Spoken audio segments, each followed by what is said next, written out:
그 전부터 계속 그렇게 기회가 있으면 했는데 예. 마침 발행진 저 배우이가 그래서 기회를 만든다고 그랬어요.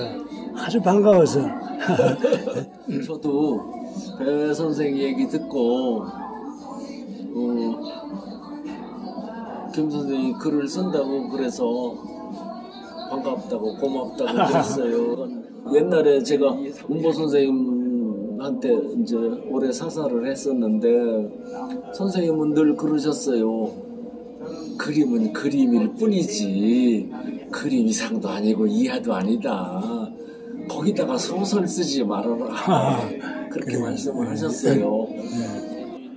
전공하는 것대로 실생활 직업을 갖는 사람이 몇이나 됩니다.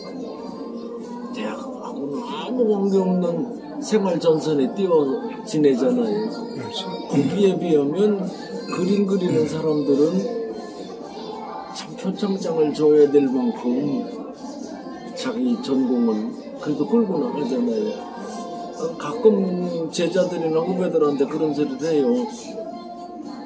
자기가 좋아하는 일을 하고 평생을 산다는 건 행복한 사람이다. 거기 금강에서 작품을 하시면서 금강의 비율이 작품은 제가 이제 초기에 그림을 이제 산수를 그리잖아요. 저는 이제 처음에 산수를 시작했는데 여기도 이제 그런 것들이 좀 보이는데 산수를 하면서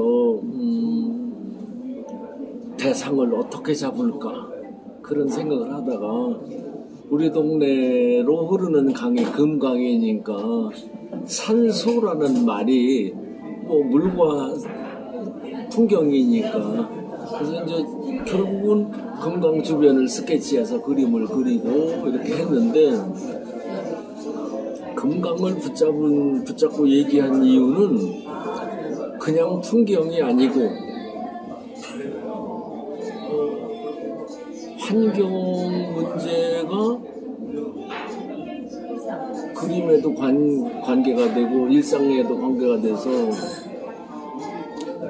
우리 일상생활이 환경을 파괴하고 있는 안타깝다. 깨끗한 강, 오염되지 않은 강을 후손에게 남겨둘 필요가 있지 않을까.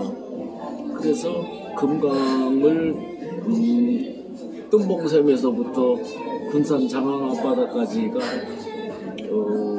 401km예요. 우리말로 하면 천리죠. 거기를 여러 번을 오러 다녔어요. 그러면서 그런 금강 스케치를 하고 그걸 사상에서 그림 그리다 보니까 나도 모르는 사이에 환경운동하는 사람들하고 많이 어울려져서 한때는 환경지킴이처럼 또 뭐 활동도 하고 그랬는데 그러다 보니까 금강화가라고 하는 별명도 얻기도 했고 근데 저는 그냥 작년에 그린 풍경을 금년에도 그리고 그러는 게 싫어서 그렇죠. 굉장히 많이 바뀌었어요. 계속 변하고 네. 변하고 그렇게 하다 보니까 어느 날부터인가 사실적인 풍경에서 좀 부상적인 풍경으로 바뀌고 추상적인 풍경으로 바뀌어가더라고요. 그러면서 제 작품을 좀 보셨으니까 아시려나 모르는데 거기에 새가 등장하기 시작했어요. 그게 아마 2000년도 밀레니엄 그때부터 아마 새가 등장한 것 같은데 그렇게 새를 그리면서 그 새가 깨끗한 강에만 있거든요. 그렇죠, 그렇죠. 예. 오염된 강에는 새가 없어요. 그래서 새를 그림으로 깨끗한 강을 대표하는 얘기가 돼서 새를 그렸는데 그렇게 하다 보니까 한 10여 년 지나가니까 새 때문에 그림이 바뀔 수가 없는 거예요. 저는 작년 그림하고 금년 그림하고는 바꿔 달랐으면 좋겠는데 자꾸 그림이 달라져야 되겠는데 저 새가 문제더라고. 그래 고민을 많이 했어요. 그래서 새를 해체시켜서 없애려고 노력도 하고 그러다가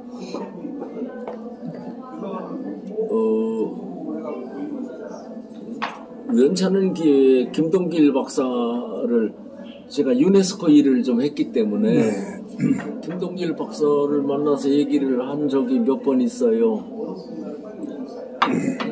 그 양반 그런 얘기를 했어요. 뭘 강제로 억압해서 되는 일이 없다. 당신이 그림을 바꾸고 싶다고 그래서 그걸 찢어내버리고 다른 거로 가지 못하라고 안절부절하는 거나 똑같지 않냐. 역사는 역행하지 않는다. 역사는 순방향으로 흐르게 되어 있다. 그러시는 얘기를 들으면서 아 그렇다면 내가 새 때문에 고생할 필요가 없구나. 새를 남기고 배경을 없애버렸어. 오히려 반대로 그죠? 예, 바로. 새가 있으므로 깨끗한 강이라면 새가 있기만 하면 되지 배경이 무슨 필요가 있겠어요. 그래서 새를 잡아다니고 배경을 없앴더니 작업이 심플해지기 시작하지고 소위 모던한 감정이 현대적인 감정이 좀 더 조형성이 혼전이 강해지기 시작해서 요즘 작업처럼 새가 주축이 되는 작업이 된 거예요. 가끔 박생방 선생 생각을 해요. 그분이 꼭 제 나이만 할 때 작품이 뒤집어졌거든요. 추상 작업을 하고 있는 단색화하고는 좀 다른 감정이 생기지도 않을까.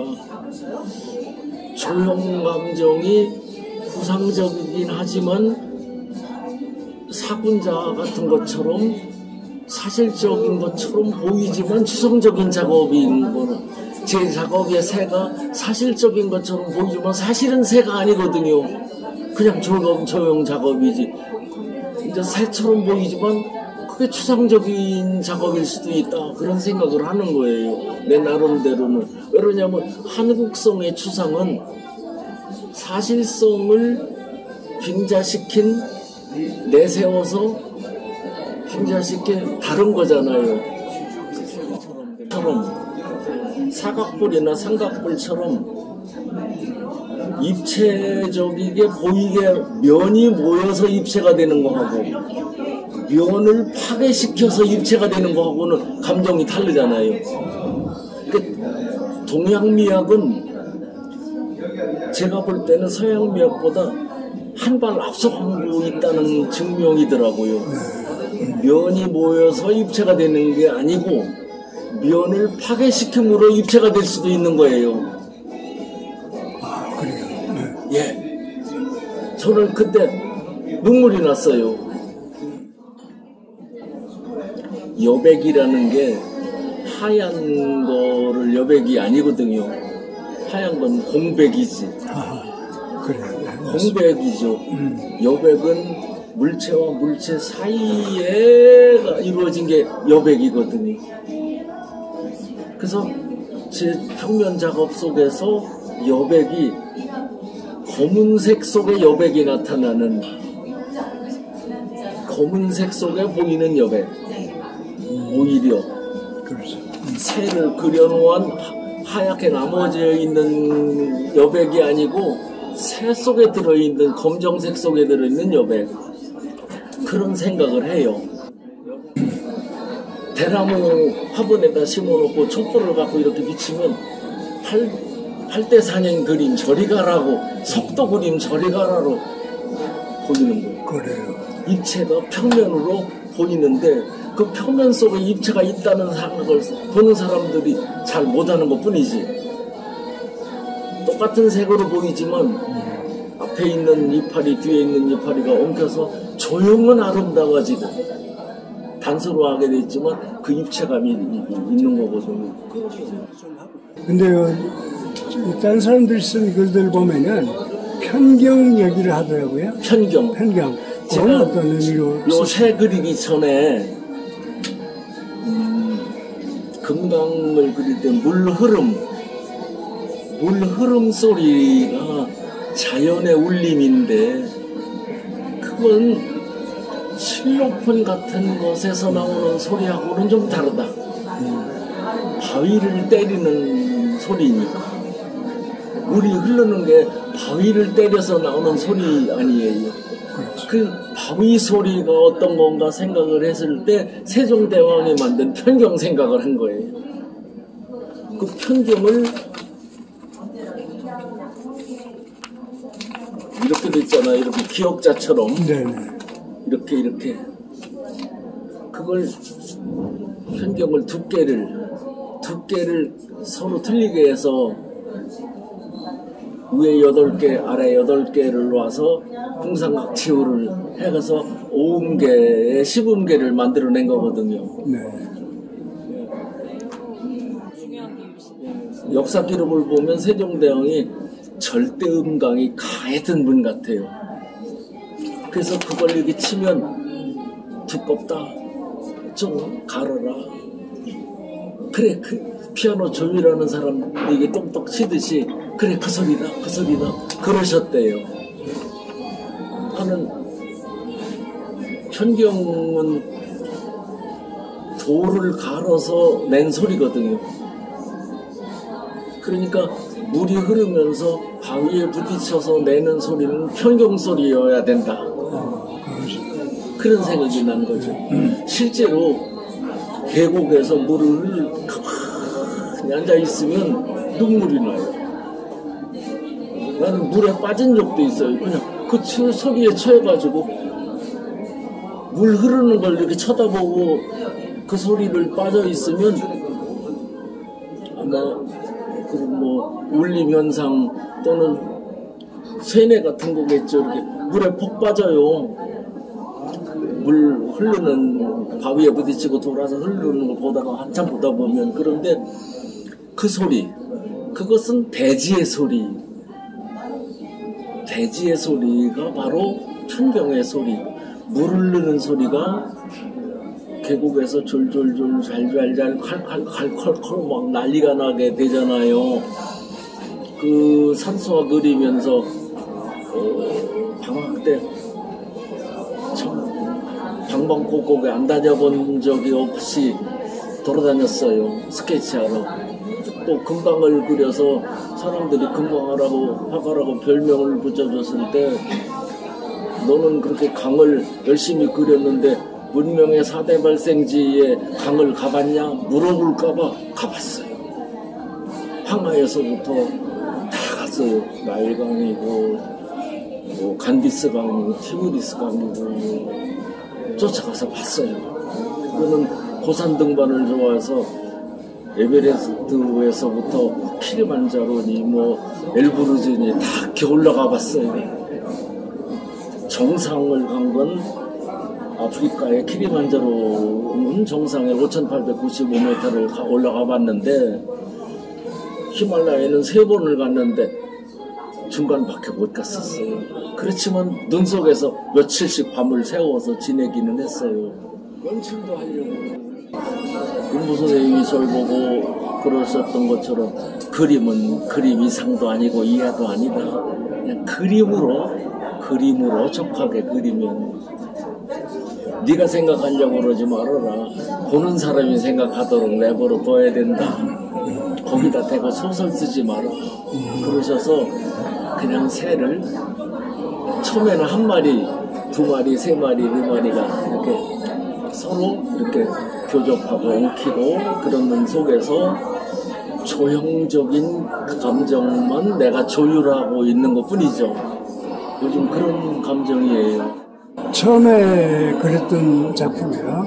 그런 것들 보면 밑에 모래톱 그런 게 있고 그 위를 이렇게 물이 싹 지나가는 것 같아요. 그 위에 이제 새 그림자 그렇죠. 그런 거였거든요. 그거는 그 금강과의 얼마나큼의 조화가 있으면 또 나는 그만큼 그 침잡을 하면 그런 작품이 나오고 있습니다. 이런 감정 같아요. 처음에는 금강을 풍경으로서 본 거잖아요. 풍경으로 금강을 보면서 한 걸음씩 한 걸음씩 강 가까이에 들어가서 강에 발을 디디고 강물 속으로 들어가서 지금은 강물 속에서 밖을 보는 감정이에요. 그 풍경은 없어진 거예요. 강물 속에서 밖을 보는 거죠. 작품들이 이제 어떻게 보면은 가장 단순한 것이 그것이 정말 그 진짜거든요. 잡다기 늘어나가지고 많은 걸 보여준다고 하는 것은 그건 누구나 할 수 있지만 아주 단순한 그런 형체나 그런 포럼이거나 이런 것에서 모든 걸 보여준다는 게 굉장히 힘들거든요. 그 단계를 일단 접어두고 들어가실 거라고 보고요. 그리고 앞으로 어떤 종류 일을 하시건 간에 앞으로 어떤 종류 일을 하시건 간에 다 그게 지금까지 있었던 것을 정리하면서 또 새로운 길일 거예요. 그래서 제가 볼 때는 그 작업은 계속 하시고 그러면서 이제 작업 자체를 전부 이렇게 포괄해서 움직일 수 있는 그 아까 말씀하신 것처럼 살이 찌울 수 있는 그러니까 작품이 지금까지는 어떻게 보면은 뭐 그냥 너 나 마음대로 놀아라 이렇게 했을지 몰라도 이제는 전부 한 방향을 정해주고요. 그래서 계속 이렇게 매진할 수 있도록 그렇게 해줄 수 있지 않느냐 그런 생각이 드네요. 고마워요. 그렇게 저를 응원해 주시고 좋게 말씀을 해 주시니까 감사하고 아무튼 이제 막다른 골목까지 왔잖아요. 인생으로 따지면 막다른 골목까지 왔는데 여기서는 막다른 골목에서 살아남는 길은 비상하는 것밖에 없죠. 막다른 골목에서는 그동안은 뭐랄까 삼명대사의 답설 야중거 한다는 시가 있잖아요. 갱구 선생도 눈길을 갔는데 반듯하게 간 줄 알았더니 뒤돌아보니까 삐뚤삐뚤하더라. 그래서는 답설 야중거 하니 하는 그 시가 있는데 제가 저 상해 임시정부 거기 청사를 들렸을 때 그 족자를 샀었어요. 뜻이 좋아서 갱구 선생